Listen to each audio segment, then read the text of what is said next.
Hi there everybody, and welcome back to another episode of Prestige Liquids. My name is Andrew, and as always it is fantastic to have you here with me again on another whiskey review video. If you're a returning subscriber, thank you again for joining me along my journey. As always, it is a pleasure having you here with me. If you're new to the channel, then make sure you hit that bell notification and hit that subscription button right now so that you can stay up to date with all future content. Now in today's video, I'm going to be reviewing a Scotch. This is a whiskey that I've been wanting to get my hands on for quite a long time now, and I finally had the opportunity to do so. I have been sampling this throughout the week and I have just absolutely fallen in love with it. So let me introduce to you the Port Charlotte heavily peated Islay single malt. That's there in all its glorious tin. We've got some nice presentation going on there. Let's open it up. I'll show you the bottle, and that's it there. I mean, look at that, absolutely stunning label, nice and simple, and then you've got some nice details there on the back of the bottle as well. Alright, let's pour a little bit of this into the glass and let's see what we get.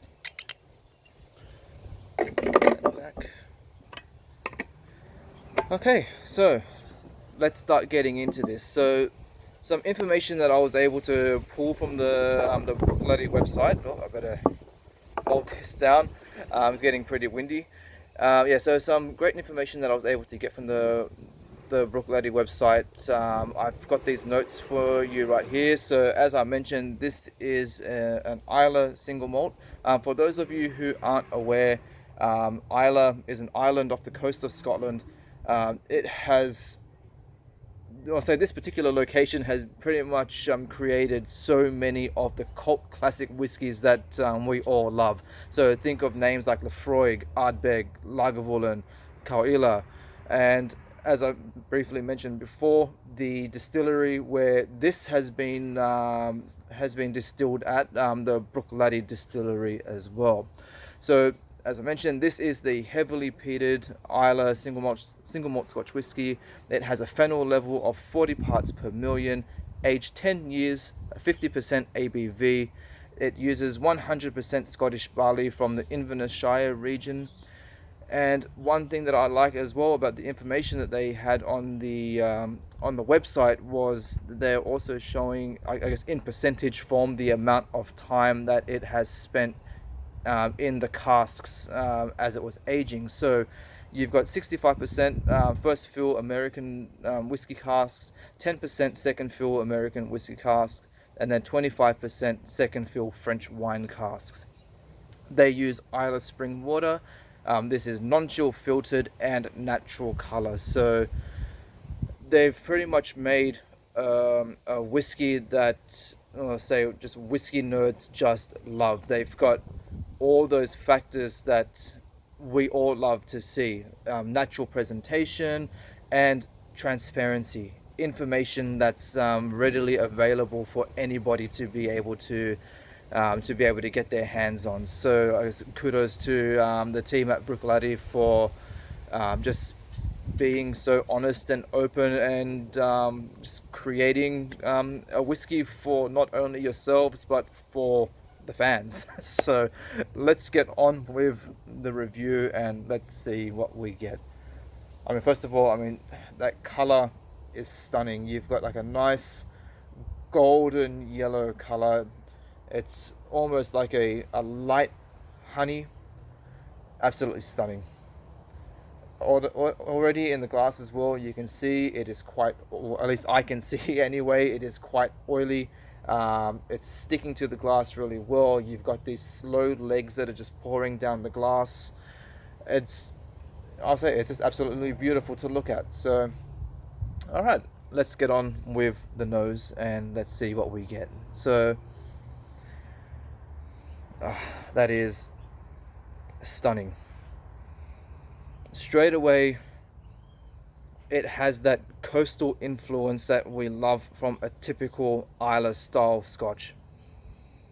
It's salty, it's refreshing, and then as that goes, those smoky notes come through. So imagine, say, wood smoke, ash, tons of ash. Actually, it's quite an ashy nose for this.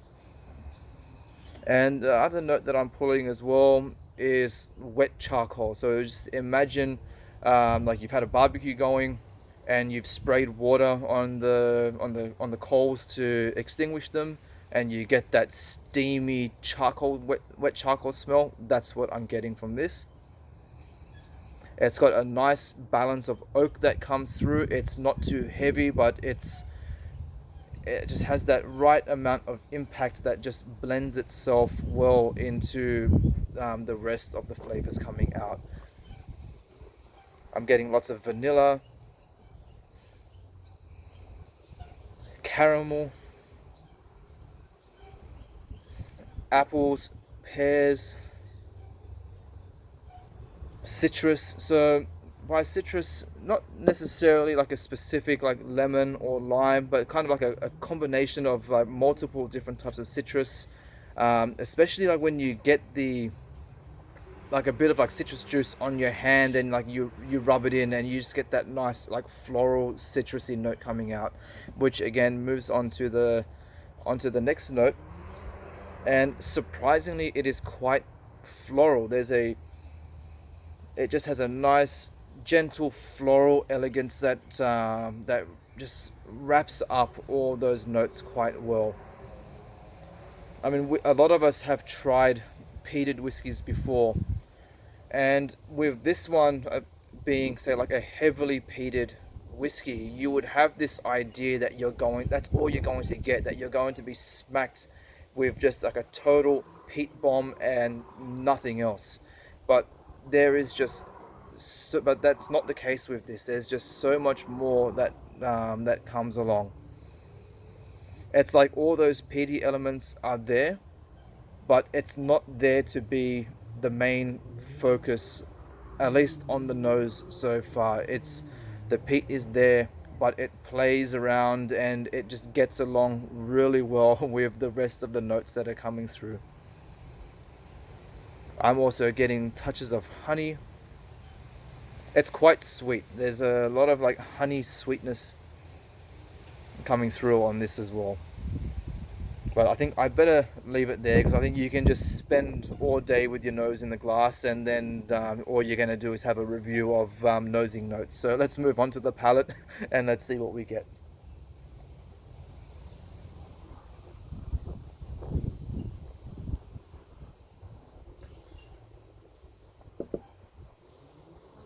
The mouthfeel is amazing. It's so thick and chewy and syrupy. It just pretty much dries your mouth instantly, and then straight away you're salivating again. You're just wanting more. The mouthfeel is probably medium to long. Heavy wood notes up front, and again, say lots of smoke and that wet charcoal note that I mentioned before on the nose.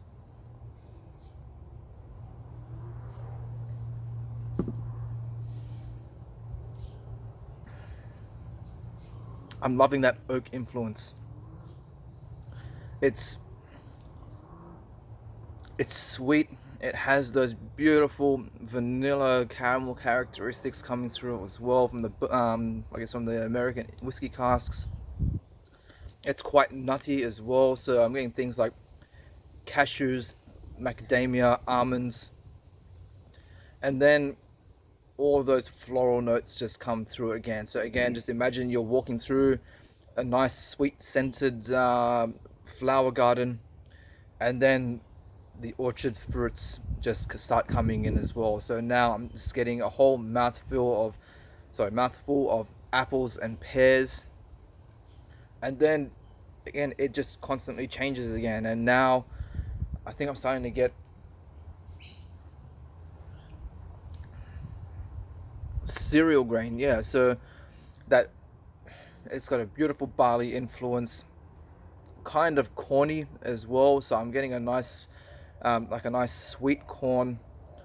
It's I don't think that there is really a wrong note in this whiskey, and actually, I would be really curious to know. I mean, from a lot of the reviews and comments that I've seen about this whiskey before, they've always been very positive.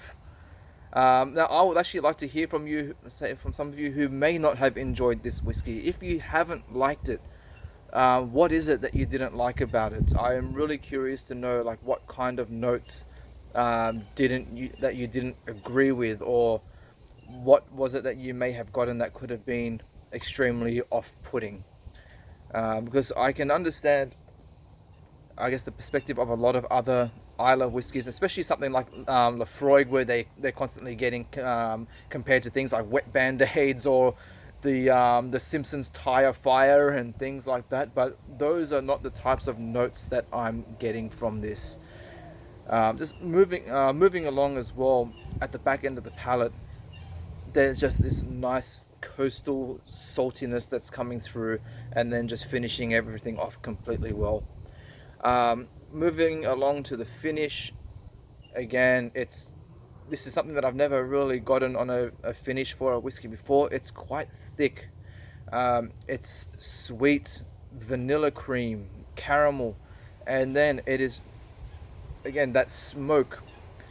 The smoke just comes around and wraps everything up perfectly, again, with that wet charcoal note. To be honest, that's a note that I never thought that I would really think that I would have enjoyed in a whiskey, but in this, it just ties everything up really well. Just that combination of smoke and charcoal is just absolutely amazing. It really is. I think I have definitely found I don't know if I want to say that it's a favorite whiskey, but it's definitely up there. This is something that will have to be on my shelf at all times. I think when I eventually finish this, it will be quickly replaced. And I think this is definitely going to be a serious contender for my, I guess, top 5 whiskies of the year at the end of the year. Which is pretty cool, because we're pretty much still at the start of the year at the moment, or at least the first quarter anyway. And I know that there's going to be a lot of other brilliant whiskies to try, but this is definitely a top spot contender at the moment. I think I'm going to leave it at that. I've probably waffled on too much, probably getting to the point now where you're all getting sick of my voice.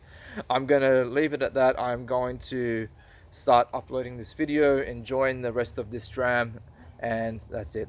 I'll have to see you all again on the next video. Make sure you subscribe if you haven't done so already, and I'll see you all again later. Have a good day.